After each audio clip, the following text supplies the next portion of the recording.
물가에 심어진 나무처럼 이란 제목으로 말씀을 드린데, 참으로 이렇게 이제 더위가 가까운 때는 물가에 심어진 나무가 그립고, 그 물가에 심어진 나무를 보면 그 밑에 가보고 싶고 쉬고 싶은 그런 마음이 듭니다. 봉독한 오늘 본 말씀을 보면 두 종류의 나무가 소개됩니다.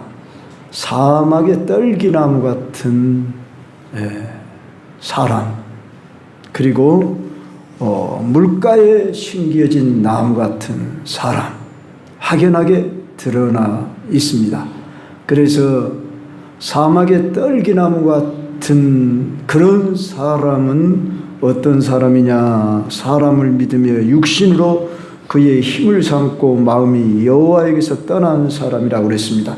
이런 사람은 좋은 일이 오는 것을 보지 못하고 광야, 간조한 곳, 건건한 땅, 사람이 살지 않는 땅에 살게 될 것이다, 이렇게 말씀하고 있습니다. 먼저 생각해 볼 이 사막의 떨기나무, 제가 사전을 좀 이렇게 주석을 찾아보니까 떨기나무는 페니키아산 노간주 나무로 추정된다 합니다. 이 관목은 작고 둥근 황갈색 방울이 달린 비늘 모양의 미세한 잎을 지니고 있습니다. 하지만 일부 해석자들은 이 원문이 어떤 나무를 말한다기보다도 원문에 보면은 시편 107편 17절에 가난한 자라고 하는 단어와 서로 통하는 말이어서 사회적 약자로 삶의 길이 막막한 자를 의미하는 것으로 해석을 합니다. 이런 사람을 가리켜 이어지는 진술에서는 좋은 일이 오는 것을 보지 못한다, 그렇게 말씀하고 있습니다. 그러나 결코 어느 사람을 가리키지 않고 나무를 가리킨다는 것은 8절이 대조되어 물가에 심기운 나무이기 때문에 여기 떨기나무라고 하는 그 나무가 맞다, 이렇게 볼 수 있는데, 이 떨기나무가 암시하는, 우리 한글로는 떨기나무인데 원문의 뜻은 정확히 알 수 없다, 그런 의미에서 암시하는 바는 벌거벗은 사람, 곧 지속적인 태양과 타는 듯한 사막의 열기에 노출되어 생존 가능성이 거의 없는 그런 사람을 암시하고 있음이 분명합니다. 자, 이런 사람은 좋은 일을 오는 것을 보지 못하고 일생을 마치는 사람이 되고 맙니다. 광야라고 하는 곳을 여러분이 한 번씩 가본다면 참 좋으리라 싶습니다. 제가 일찍이 그러니까 목회 초년 때라고 봐야겠죠. 1993년도에 성지순례를 가서 이 광야를 본 경험이 지금도 아주 제 뇌리에 충격적으로 남아 있습니다.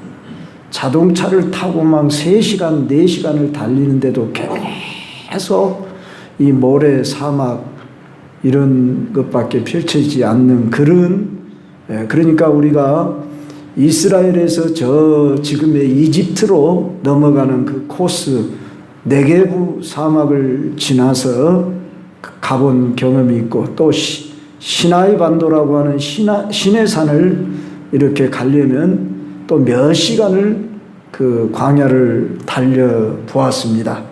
그래서 그 광야라고 하는 것이 어떤 곳인가, 이곳에서 이스라엘 백성들이 40년 동안을 살았다는 것을 생각할 때에 너무나 놀랍고 신기할 뿐입니다. 하나님이 은혜를 베풀었기 때문에 이스라엘 백성들이 그 광야 40년을 살아갈 수 있었죠. 우리가 잘 아는 대로 낮에는 구름 기둥으로 가리워주고 밤에는 추위가 극강합니다. 그랬을 때에 불기둥이 이렇게 비춰서 또한 따뜻하게 어느 정도 온도를 맞춰주고, 또 그들이 만나를 먹게 해주시고, 또한 고기가 먹고 싶다면 메추라기까지도 주시고, 목이 마를 때에 반석이 터져서 샘물이 나오게 하는, 이런 한마디로 말해서 기적이 아니고는 살아갈 수 없는, 하나님이 그들을 마치 독수리가 이렇게 그 독수리 날개로 새끼를 업어 가지고 이 이스라엘 백성을 광야 40년을 인도했다, 이런 말씀이 나와요. 그 말씀처럼 한마디로 이건 은혜요 특별 기적으로 베풀어 주어서 40년을 그들이 갈 수 있었지. 이 광야는 살 수 없는, 정갈이 불뱀이 있는, 그리고 각종 무서운 짐승들이 우글거리는 이런 독사들이 있는 그런 곳입니다. 그래서 사람이 살 수 없는 이런 곳에 가끔가다 보여지는 나무가 저게 떨기나무라 그러면 앙상한 가지만 있는데도 참 살았다 하나 그 나무가 과연 무슨 구실을 할까 싶을 정도로 그런 떨기나무와 같다, 이렇게 말했습니다. 성도 여러분, 우리 인생을 가리켜서 우리 보통 광야 인생이라 이렇게 말하고, 나 요사이 광야 생활하고 있는가 봐, 이런 말을 우리가 농담처럼 하고 있는 경향이 있는데, 우리 신앙 생활을 세 구분해서 이렇게 비유적으로 우리는 볼 수 있습니다. 그리스도인의 삶을 애굽에서 사는, 지금의 이집트에서 이스라엘 백성들이 노예 생활을 했던 것처럼, 이제 어떻게 말하면 이 애굽에서의 삶은 마귀의 종된 삶을 사는 삶이기 때문에, 엄밀히 말하면 아직 거듭나지 못한, 중생하지 못하고 구원받지 못한 삶을 가리킵니다. 그런데 모세의 인도를 따라서 이제 그 문설주와 임방의 어린 양의 피를 바르고 그곳을 떠나왔습니다. 홍해를 건넜습니다. 고린도전서 10장에 보면 이 홍해를 건넌 사건을 세례라 그랬습니다. 그래서 홍해를 건너 광야로 들어오면은 광야를 빨리 거쳐서 지금 목적지 가나안으로 들어가는 것이 그들의 목적이었지, 원래 광야에서 사는 것이 아니었습니다. 열흘 길이면 지금의 가자지구라고 하는 그 해변길로 가면은 이스라엘 땅을 갈 수 있음에도 불구하고 하나님이 의도적으로 그들을 광야로 내몰았습니다. 그래서 그들은 원치 않는 광야의 길을 가다가 막 쓴물을 만나 말하라 그러고 원명하고 불평하고 그러기도 했고, 초창기는 하나님이 긍휼을 베풀지만 계속 원망 불평하고 그런 이들에게는 하나님이 불뱀이 나오게 해서 물어 죽이기도 하고, 심지어 모세를 향해서 이제 대적할 때는 고라가 대표적이었죠. 그리고 그 자손들은 땅이 갈라져서 땅이 삼켜 죽음을 면치 못하게 했던, 불뱀에 물려서 몸이 퉁퉁 부어져 갈 때는 이제 모세에게 저 놋뱀을 장대 위에다 달아서 쳐다보게 해라, 그렇게 해서 그들을 살리고, 또 물이 없다고 아우성대고 원망하고 불평하면은 모세에게 반석을 쳐서 샘물 나게 하시고, 이런 광야길의 노정길을 자그마치 원치 않는 가운데 그들은 2년 만에 저 지금의 가나안, 저 이스라엘 그 팔레스타인 땅 바로 앞에까지 도착했습니다. 그곳이 가데스 바네아입니다. 바로 이곳에서 12정탐꾼을 40일 동안 정탐하게 했지요. 그런데 어떻게 됐습니까? 그들이 불평하고 원망하는 사람들이 10명이었고 2명 여호수아와 갈렙만 불평하고 원망하지 않고, 우리에게 저들은 밥이라 그러고 능히 쳐들어갈 수 있으리라. 이렇게 긍정적인 창조적인 보고를 한 반면에 눈에 보인 대로 그들은 그저 육신적인 보고를 부정적인 보고를 했지요. 그래서 우리는 저들을 쳐들어갈 수 없다. 저들의 키는 장대같이 크고 힘도 세고 저들은 잘 먹고 잘 싸. 우리는 저들 보기에 메뚜기에 지나지 않더라. 이런 메뚜기 사고 방식으로 가치관을 가지고 부정적인 보고를 한 결과 막 울어제끼고 온 백성들이 요새 같으면 데모가 일어난 겁니다. 그래서 온 백성들이 막 울어제끼고 무엇 하려고 우리를 이곳으로 불러내어 광야에서 죽게 하느냐 그러고 원망할 때에 하나님이 그들을 심판하시기를 너희들이 40일을 하루를 1년으로 계산해서 40년 동안 이 광야의 생활을 면치 못하리라 이렇게 되어져 버렸습니다. 그래서 그들은 40년 광야를 거친 것이 결코 이게 원래 하나님의 뜻은 아니었으나 우리의 인간의 이 불순종하는 죄성, 독성, 악성이 가득함을 통해서 우리 인생은 광야를 거치는 인생의 과정이 길 수밖에 없구나. 그러나 만약 우리의 인간생이 짧은데 예수님 믿고 40년 동안 우리가 광야 생활을 하다가 하나님 앞에 간다 또는 하나님 앞에서 겨우 갈까 말까 그렇게 살아간다. 그런다면 이건 참으로 원통한 일이고 부끄러운 일이라. 그래서 광야는 우리가 농담으로 나 지금 광야 생활하고 있어 이러면 안 돼. 물론 여러분 복음성가 중에 광야라고 하는 노래도 있습니다. 아주 미사에서 광야 광야 하면서 노래 부릅니다. 요새 청년들이 주로 부르는 노래. 그 가사를 들으면 참 감동도 될는지는 모르지만 여러분 이런 영적인 3단 그러니까 3단계라기보다는 세 구분을 할 때 광야는 빨리 통과해야 할 곳이고 어차피 우리는 광야를 거쳐서 가나안을 들어갑니다.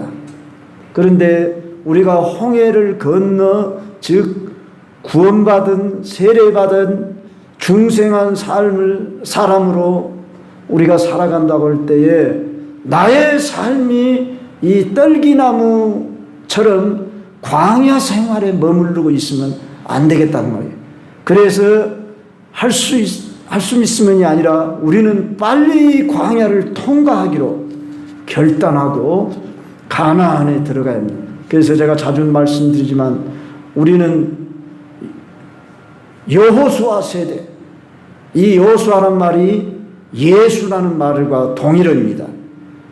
그 히브리어로 보면 여호수아, 예수와 예수라는 단어가 그래서 이 여호수아는 장차올 예수 그리스도를 예표하는 인물로 우리는 예수 그리스도가 이미 오셔서 우리의 구속을 완성하시고 다 이뤘다 하시고 성령 보낸 시대에 살아가기 때문에 우리는 바로 이제 여호수아 세대의 삶으로 가나안을 정복하는 그래서 정복하고 다스리고 이기고 또 이기더라 하는 삶처럼 날마다 여러분은 도전적인 정신을 가지고 내가 어떻게 하면 이길 것이냐 그렇다고 우리가 사람들하고 싸워서 이기라 그런 말이 아니죠.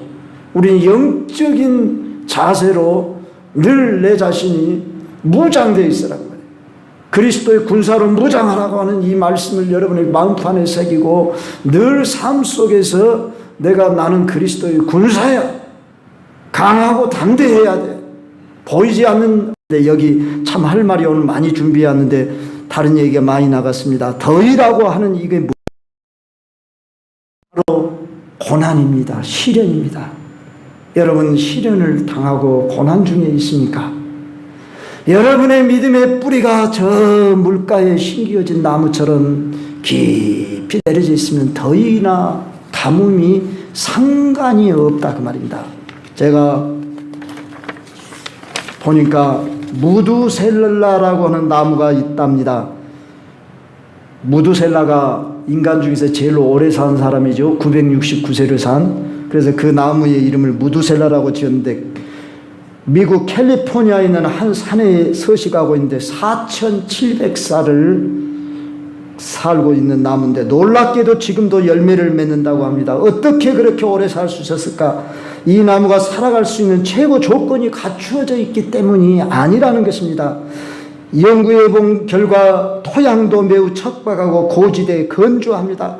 그런데 이 나무가 있는 곳에 올라가면은 여름에도 추워서 몸이 떨릴 정도라고 합니다. 아주 높은 지역인가 봅니다. 바람이 계속 불어닥친다고 합니다. 그 주변에는 다른 나무가 한 그루도 없다고 합니다.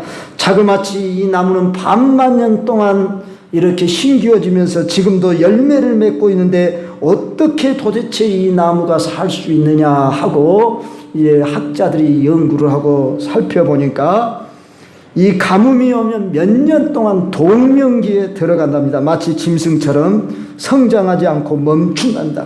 그리고 만일의 사태를 대비해서 이 나무는 영양분을, 물을 보관해 둔답니다. 뿌리 어딘가에다가. 그래서 참 그 모든 악조건에서도 4,700년이라고 하는 세월 동안 이 나무가 지금도 열매를 맺으면서 그렇게 살아가는 나무가 있다. 따라서 성도 여러분이, 가뭄이 있다고, 가뭄 때문에 죽는 나무도 있지만은, 산에 여러분 태풍이 몇 년 전에 크게 불었습니다. 나무가 막 쩍쩍 뽀개지고 뿌리도 뽑혔습니다. 그러나 여전히 여러분 노시 제각 옆에 있는 그 느티나무라고 합니까? 그 나무는 아무런 가뭄 아니라 태풍 아니라 뭐라게도 여러분 그 나무는 넘어지지 않는 나무다는 것을, 이렇게 노시 제각 뒤편에 가면 나무, 큰 느티나무 있어요. 그거 한번 보셔요. 자, 그것은 왜 그러죠? 뿌리를 깊게 내렸답니다. 이제 예루살렘에서 여리고를 지나 사해 네게부 사막을 거쳐 약 3시간 동안 달리면은 에일랏이라고 하는 곳에 도착을 합니다. 그 3시간 동안 달리는 동안에 거의 푸른 색깔은 볼 수가 없고, 가끔가다 하나씩 있는데, 에일랏에 가면은 거기 남쪽 휴양 도시인데 종려나무가 하늘을 찌를 듯하니 이렇게 크게 서 있습니다. 막 나무들이, 오아시스 지역이라 해가지고. 그런데 자, 이 종려나무라고 하는 나무는 조건이 좋아서만이 아니라 뿌리를 아주 깊이 내린답니다. 사막에서도 그 나무는 크게 푸르게 자랄 수 있는 이유는, 여러분 사막이라고 해서 물이 없는 게 아니라 사막 지하에는 강이 흐른답니다. 우리 깊이 이 파이프 박으면 샘물 터지죠? 그렇지만 사막도 깊이 들어가면 강이 흐르듯이 거기에 종려나무는 뿌리를 내리기 때문에 사시사철 상관없이 푸르고 열매를 맺는 나무가 되듯이, 이제 말씀을 정리해서 마치겠습니다만, 바라기는 의인은 종려나무와 같고 백향목과 같으리라고 말씀한 것처럼, 성도 여러분이 내가 물가에 심기운 나무가 되리라. 나는 어떠한 일이 있어도 이 땅에서 복받아 살리라. 성령 충만해서 주님께 영광 돌리리라. 여러분 결심이 중요해요. 여러분들의 자신의 정체성을 여러분이 갖추고 마음의 결단을 할 때 성령도 도우시지 강제로 오시는 분이 아니에요. 여러분의 의지를 쓰시는 거예요. 여러분들 그저 세워라 내워라 하지 마시고, 나는 그냥 적당히 대충 살란다, 이런 생각, 마귀가 주는 생각이라는 것을 아시고, 오늘 남전도 헌신 예배드리는 우리 사랑하는 성도님들을 모두가 정말로 신기일전해서 바라기는 정말 물가에 심은 나무처럼, 사도 바울도 골로새서 2장 6절로 7절에 하면은 너희가 그리스도 예수를 주로 받았으니 그 안에서 행하되 그 안에 뿌리를 박으며 세움을 받아 교훈을 받은 대로 믿음에 굳게 서서 감사함을 넘치게 하라. 믿음의 뿌리를 박고 굳게 뿌리를 받으거라 그랬습니다.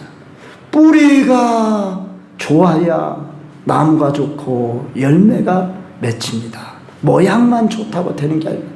오늘 죄송하지만 모양만 갖추고 이미 나무에서 잘 이어진 가지 상태로 있는데도 불구하고 알지 못하고 살아가는 부끄러운 그리스도인들이 좀 많습니까? 바라기는 우리 광주 경성교회 여러분들, 정말로 하나님은 사랑의 하나님만이 아니라 공의의 하나님이십니다. 공의의 하나님이란 말은 무슨 말씀이냐면 하나님은 말씀을 주시고 그 말씀의 약속을 지킬 때 복을 주기로 약속을 했습니다. 그래서 성경은 율법과 복음으로 되어 있어요. 그래서 구약이 주로 율법이요, 신약이 복음이죠. 왜 먼저 율법을 주었겠습니까? 이 율법을 잘 지켜라. 그러면 복을 받을 것이라. 그러나 우리가 율법을 지켜서 구원을 얻을 수 없기 때문에 예수 그리스도의 피로써 우리의 죄를 사해 주시고 용서해 주시면서 이제 너희들이 말씀을 지켜라. 그러면 복을 받을 것이다. 이것이 성경의 약속이에요. 근데 이것을 오용해가지고 야 구원받았어. 그러니까 이제 다 용서받았어. 용서는 받았을지 몰라도 복을 받지 못한다 그 말입니다. 말씀을 순종하지 아니하면. 그래서 마지막으로 말씀을 드리거니와 이사야서 1장 18절로 20절을 보면 오라 우리가 변론하자 너희 죄가 주홍같이 붉을지라도 양털과 같이 희게 되리라 이렇게 약속을 해주시고 19절 20절에 이런 말씀을 합니다. 너희가 즐겨 순종하면 땅의 아름다운 소산을 먹을 것이요 너희가 거절하여 배발하면 칼에 삼켜지리라 여호와의 입의 말씀이니라. 그래서 성경을 알아야 됩니다. 성경을 안다는 말은 하나님을 안다는 말입니다. 하나님을 알 때 내가 어떤 존재인가를 아는 거예요. 내 스스로 나를 발견할 수 없어요. 그래서 칼빈의 기독교 강의를 보면은 하나님을 아는 지식이 나를 아는 것이고 나를 알 때 하나님도 안다. 이게 동시적으로 되어지는 거예요. 철학적인 질문이 뭔가 내가 여러 번 말했죠. 나는 누구인가예요. 소크라테스가 네 자신을 알라. 모른다 그 말이에요. 나훈아가 오죽했으면 테스 형한테 물어보라고까지 했겠습니까? 그리스도인이 돼가지고도 몰라가지고 방황하고 있어서 되겠습니까? 하나님을 알면 내가 어떤 존재, 내가 죄된 존재로 초라한 존재인 것을 발견하게 되고 내가 예수 그리스도 십자가가 필요해. 하나님의 은혜가 필요해. 하나님의 사랑이 필요해. 하나님의 도우심이 필요해. 그러니까 나는 성령을 구해야만 돼. 그래야 하기 때문에 나는 기도해야 돼. 그래야 하기 때문에 나는 말씀을 읽고 묵상하고 말씀이 나를 붙잡지 않으면 나는 살아갈 수가 없어. 이렇게 되시기를 바랍니다. 그래서 복받아 사시고 하나님 앞에 영광 돌리실 수 있는 우리 성도님들 되시길 주의 이름으로 축원합니다. 근데 여기 참 할 말이 오늘 많이 준비했는데 다른 얘기가 많이 나갔습니다. 더위라고 하는 이게 바로 고난입니다. 시련입니다. 여러분 시련을 당하고 고난 중에 있습니까? 여러분의 믿음의 뿌리가 저 물가에 심겨진 나무처럼 깊이 내려져 있으면 더위나 가뭄이 상관이 없다 그 말입니다. 제가 보니까 무두셀라라고 하는 나무가 있답니다. 무두셀라가 인간 중에서 제일 오래 산 사람이죠. 969세를 산. 그래서 그 나무의 이름을 무두셀라라고 지었는데 미국 캘리포니아에 있는 한 산에 서식하고 있는데 4,700살을 살고 있는 나무인데 놀랍게도 지금도 열매를 맺는다고 합니다. 어떻게 그렇게 오래 살 수 있었을까? 이 나무가 살아갈 수 있는 최고 조건이 갖추어져 있기 때문이 아니라는 것입니다. 연구해 본 결과 토양도 매우 척박하고 고지대에 건조합니다. 그런데 이 나무가 있는 곳에 올라가면은 여름에도 추워서 몸이 떨릴 정도라고 합니다. 아주 높은 지역인가 봅니다. 바람이 계속 불어닥친다고 합니다. 그 주변에는 다른 나무가 한 그루도 없다고 합니다. 자그마치 이 나무는 반만 년 동안 이렇게 심기어지면서 지금도 열매를 맺고 있는데 어떻게 도대체 이 나무가 살 수 있느냐 하고 학자들이 연구를 하고 살펴보니까 이 가뭄이 오면 몇 년 동안 동명기에 들어간답니다. 마치 짐승처럼 성장하지 않고 멈춘답니다. 그리고 만일의 사태를 대비해서 이 나무는 영양분을 물을 보관해 둔답니다. 뿌리 어딘가에다가. 그래서 참 그 모든 악조건에서도 4,700년이라고 하는 세월 동안 이 나무가 지금도 열매를 맺으면서 그렇게 살아가는 나무가 있다. 따라서 성도 여러분이 가뭄이 있다고, 가뭄 때문에 죽는 나무도 있지만은 산에 여러분 태풍이 몇 년 전에 크게 불었습니다. 나무가 막 쩍쩍 뽀개지고 뿌리도 뽑혔습니다.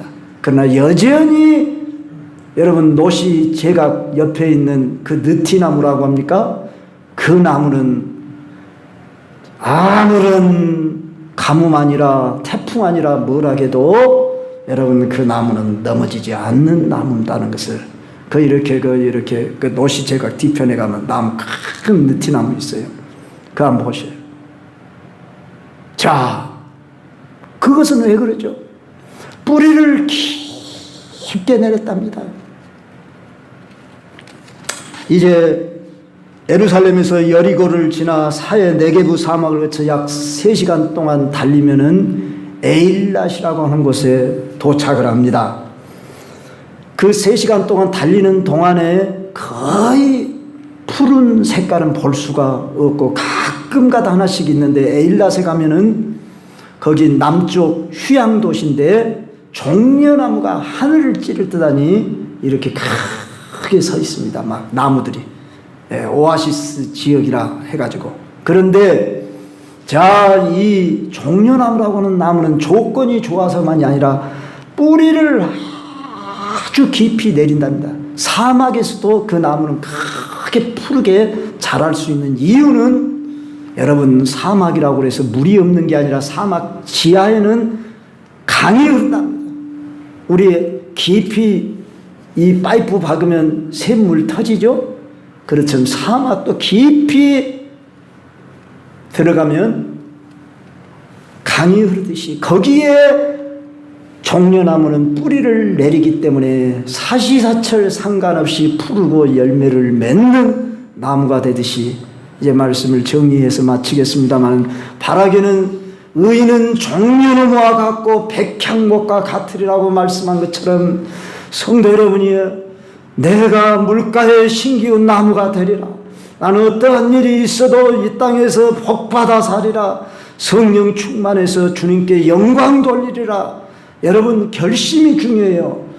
여러분들의 자신의 정체성을 여러분이 갖추고 마음의 결단을 할 때 성령도 도우시지 강제로 오시는 분이 아니에요. 여러분의 의지를 쓰시는 거예요.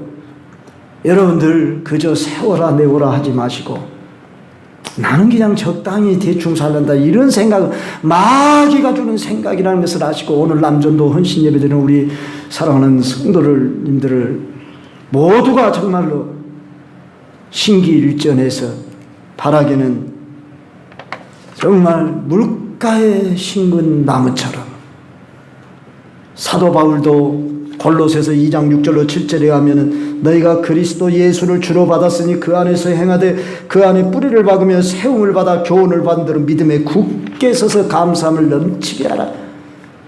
믿음의 뿌리를 박고 굳게 뿌리를 받으거라 그랬습니다. 뿌리가 좋아야 나무가 좋고 열매가 맺힙니다. 모양만 좋다고 되는 게 아니에요. 오늘 죄송하지만 모양만 갖추고 이미 나무에서 잘 이어진 가지 상태로 있는데도 불구하고 알지 못하고 살아가는 부끄러운 그리스도인들이 좀 많습니까? 바라기는 우리 광주 경성교회 여러분들, 정말로 하나님은 사랑의 하나님만이 아니라 공의의 하나님이십니다. 공의의 하나님이란 말은 무슨 말씀이냐면, 하나님은 말씀을 주시고 그 말씀에 약속을 지킬 때 복을 주기로 약속을 했습니다. 그래서 성경은 율법과 복음으로 되어 있어요. 그래서 구약이 주로 율법이요, 신약이 복음이죠. 왜 먼저 율법을 주었겠습니까? 이 율법을 잘 지켜라. 그러면 복을 받을 것이라. 그러나 우리가 율법을 지켜서 구원을 얻을 수 없기 때문에 예수 그리스도의 피로써 우리의 죄를 사해 주시고 용서해 주시면서 이제 너희들이 말씀을 지켜라. 그러면 복을 받을 것이다. 이것이 성경의 약속이에요. 근데 이것을 오용해가지고, 야, 구원받았어. 그러니까 이제 다 용서받았어. 용서는 받았을지 몰라도 복을 받지 못한다, 그 말입니다. 말씀을 순종하지 아니하면. 그래서 마지막으로 말씀을 드리거니와 이사야서 1장 18절로 20절을 보면, 오라 우리가 변론하자. 너희 죄가 주홍같이 붉을지라도 양털과 같이 희게 되리라. 이렇게 약속을 해주시고 19절 20절에 이런 말씀을 합니다. 너희가 즐겨 순종하면 땅의 아름다운 소산을 먹을 것이요 너희가 거절하여 배발하면 칼에 삼켜지리라. 여호와의 입의 말씀이니라. 그래서 성경을 알아야 됩니다. 성경을 안다는 말은 하나님을 안다는 말입니다. 하나님을 알 때 내가 어떤 존재인가를 아는 거예요. 내 스스로 나를 발견할 수 없어요. 그래서 칼빈의 기독교 강의를 보면 하나님을 아는 지식이 나를 아는 것이고, 나를 알 때 하나님도 안다. 이게 동시적으로 되어지는 거예요. 철학적인 질문이 뭔가, 내가 여러 번 말했죠. 나는 누구인가예요. 소크라테스가 네 자신을 알라. 모른다 그 말이에요. 나훈아가 오죽했으면 테스 형한테 물어보라고까지 했겠습니까? 그리스도인이 돼가지고도 몰라가지고 방황하고 있어서 되겠습니까? 하나님을 알면 내가 어떤 존재, 내가 죄된 존재로 초라한 존재인 것을 발견하게 되고, 내가 예수 그리스도 십자가가 필요해, 하나님의 은혜가 필요해, 하나님의 사랑이 필요해, 하나님의 도우심이 필요해. 그러니까 나는 성령을 구해야만 돼. 그래야 하기 때문에 나는 기도해야 돼. 그래야 하기 때문에 나는 말씀을 읽고 묵상하고, 말씀이 나를 붙잡지 않으면 나는 살아갈 수가 없어. 이렇게 되시기를 바랍니다. 그래서 복받아 사시고 하나님 앞에 영광 돌리실 수 있는 우리 성도님들 되시길 주의 이름으로 축원합니다.